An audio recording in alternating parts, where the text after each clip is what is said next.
This is life what 60.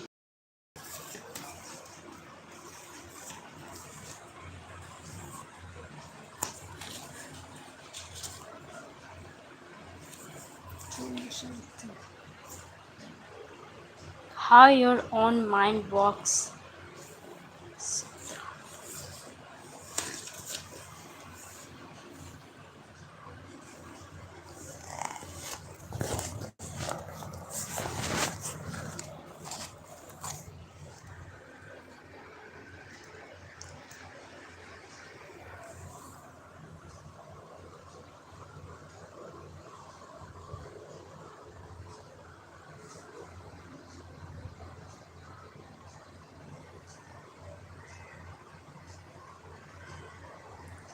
How your own mind works. You have a mind and you should learn how to use it. There are two levels of your mind, the conscious or rational level and the subconscious or irrational level. You think with your conscious mind, and whatever you habitually think sinks down into your subconscious mind, which creates according to the nature of your thoughts. Your subconscious mind is the set of your emotions and is the creative mind. If you think good, good will follow. If you think evil, evil will follow. This is the way your mind works.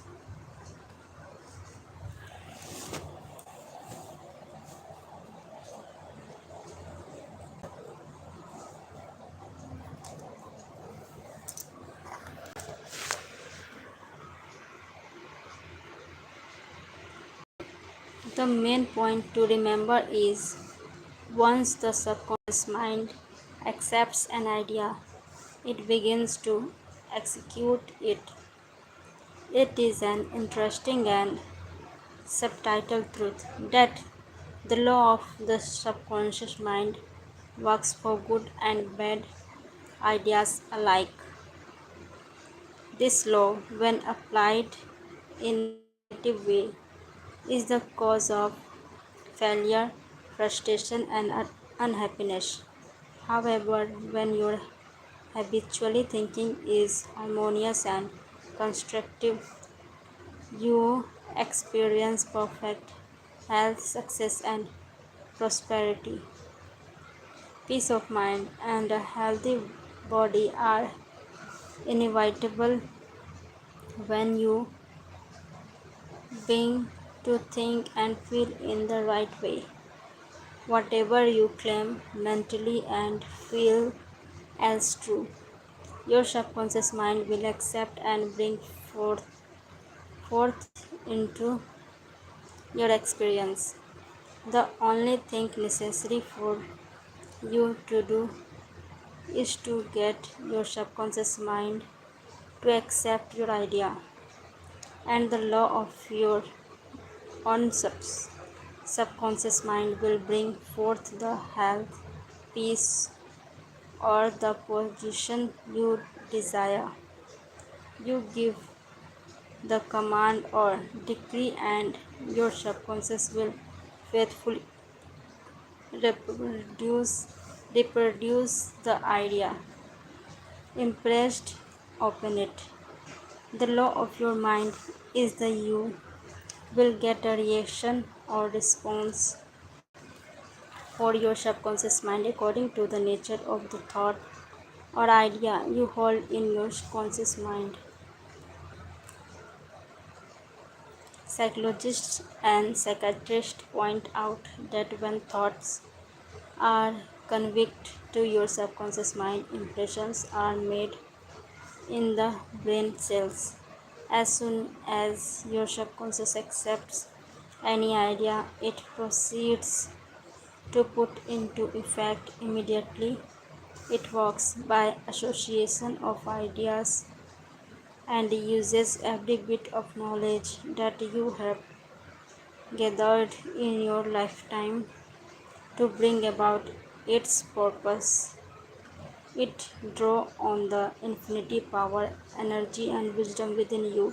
It lines up all the laws of nature to get its way. Sometimes it seems to bring about an immediate solution to your difficulties, but at others time, but at other times it may take days, weeks, or longer.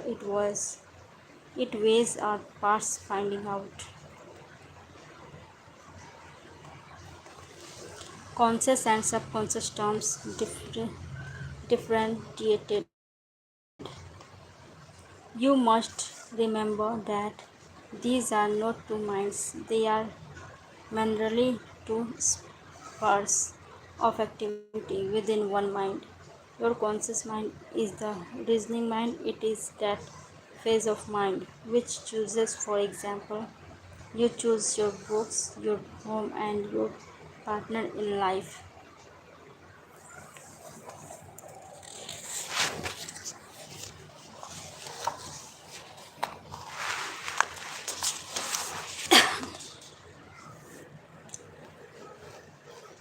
You make all your decision with your conscious mind. On the other hand, without any conscious choice on your part, you your heart is kept functioning automatically, and the process of digestion, circulation, and breathing are carried on by your subconscious mind through process independent of your conscious control. Your subconscious mind accepts what is impressed upon it, or what you consciously believe. It does not reason.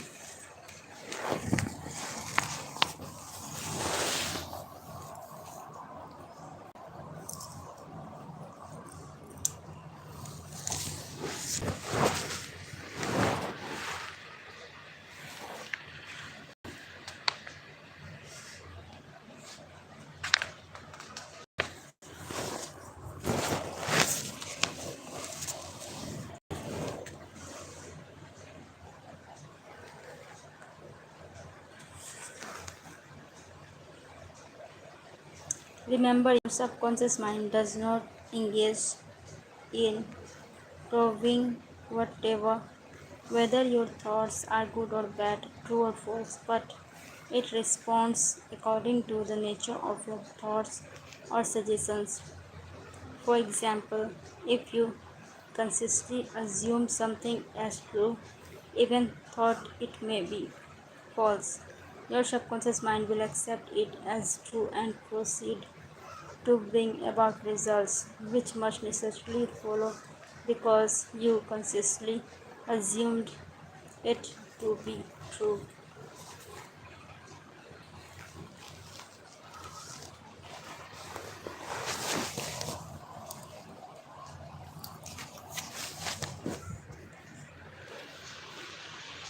Experiment by psychologists.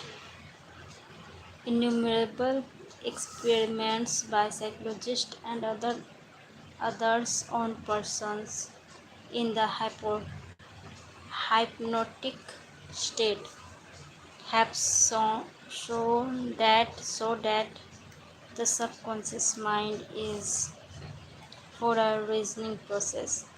They have so repeatedly that your subconscious mind will accept any suggestions, however false.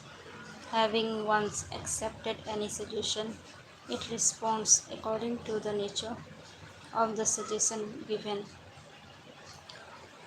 To illustrate the amenability of your subconscious mind to suggestion, if a practiced hypnotist suggests to one of his subjects that he is Napoleon Bonaparte, or even a cat or a dog. He will act out the part with inimitable accuracy.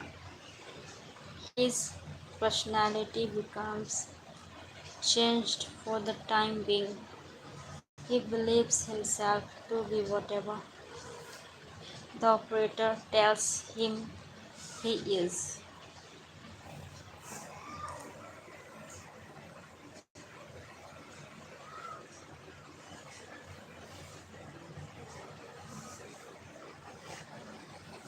Yeah.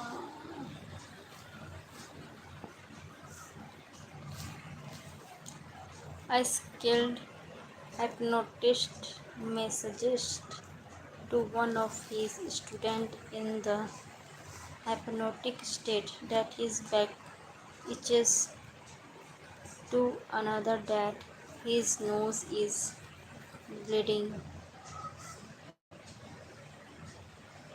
to another that he is a marble statue,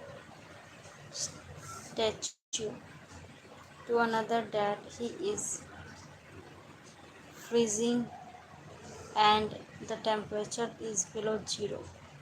Each one will follow out the line of his particular situation, totally oblivious to all his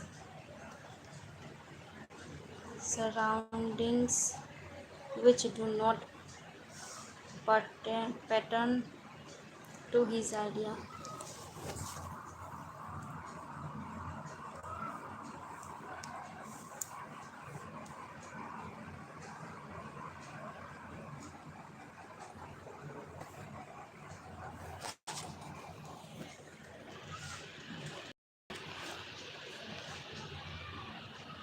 This simple illustration portray clearly the difference between your conscious visioning mind and your subconscious mind,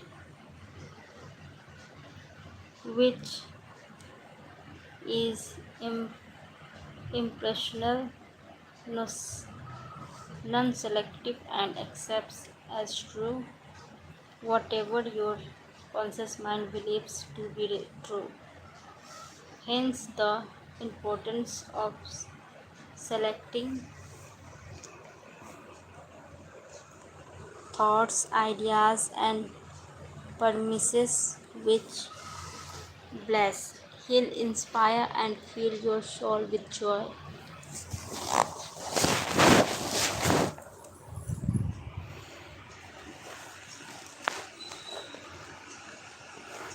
The term objective and subjective mind clarified. Your conscious mind is sometimes referred to as your objective mind because it deals with outward objects. The objective mind takes cognizance, cognizance of the objective world. Its media of observation are your five physical senses. Your objective mind is your guide and director in your contact with your environment.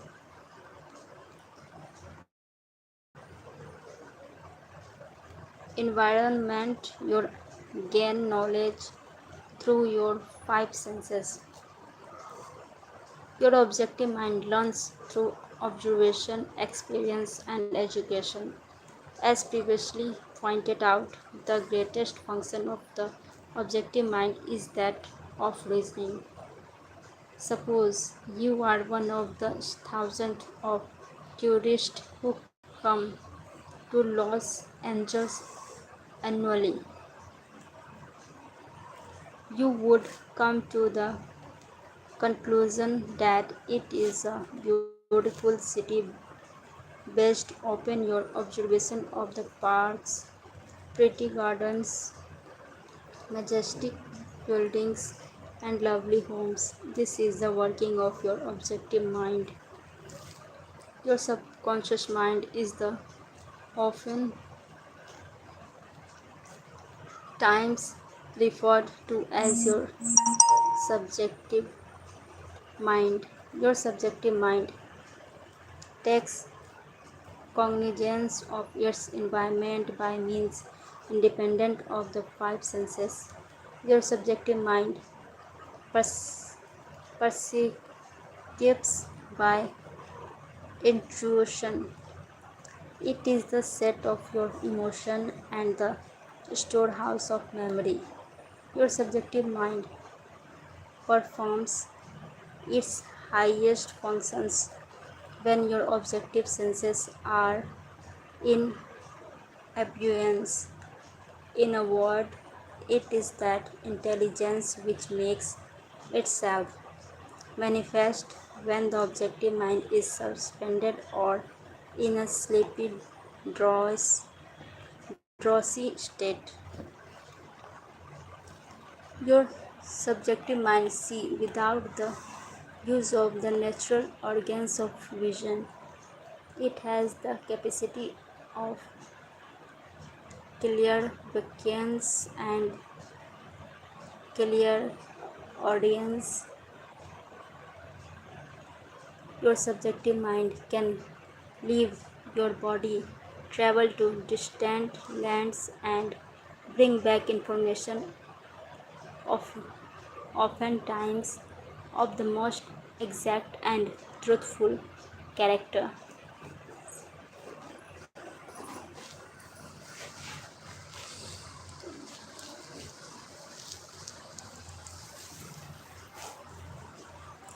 Through your subjective mind, you can read the thousands of others, read the content of sealed envelopes and closed safes.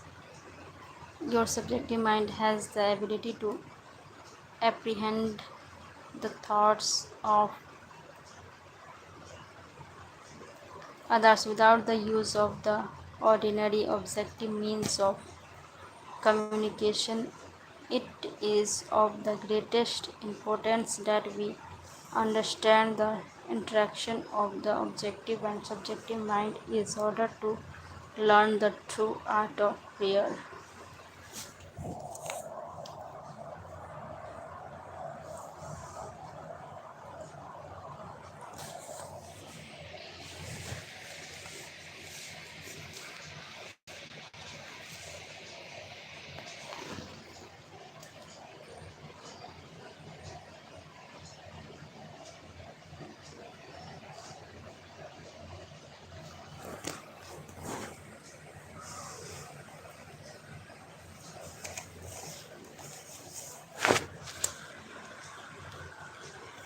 The subconscious cannot reason like your conscious mind. Your subconscious mind cannot argue controversially. Hence, if you give it wrong suggestions, it will accept them as true and will proceed to bring them to pass as conditions, experiences, and events. All things that have happened to you are based of thoughts impressed on your subconscious mind through belief. If you have conveyed erroneous concept to your subconscious mind, is your method of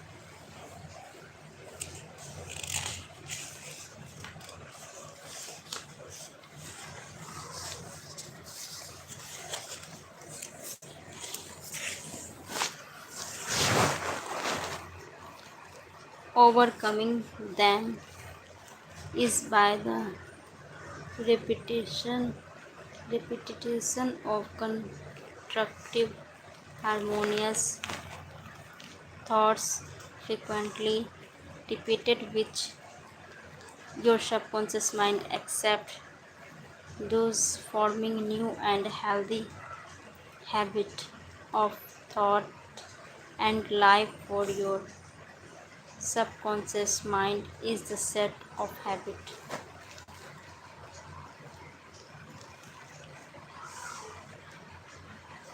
The habitual thinking of your conscious mind establishes deep grooves in your subconscious mind.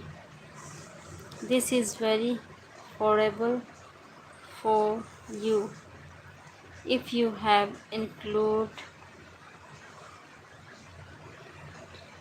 in fear, worry, and other destructive forms of subconscious mind as decree freedom, happiness, and perfect health.